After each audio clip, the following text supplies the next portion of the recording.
ये भाई लोग हमारे मित्र जा तो दुबई देख ला। अब हमरे अखरी जब भी घरे जाई हमारे दोस्त रहा था खूब साथे खाए पिए दोस्त का भाई के नियर एकदम वो तो एकदम संस्कार। लेकिन क्या करता लोगों भैया सब तक अपन अपन अथवा वाला मजबूरी होले जा तो दुबई अब मुलाकात करा रही एयरपोर्ट जा भैया कोशिश रहा एकदम मस्त। फिर मुलाकात हुई कब हम तो कब तू अब जब एक मुलाकात हुई मुंबई से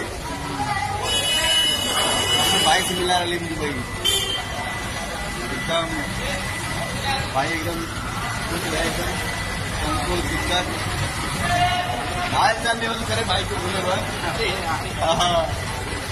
बहुत जानी होता भैया पैसा कमा लेगा तो भुला जाना। ना इसमें कभी नहीं है। आप तो सोच रही है कि भैया ना मिले।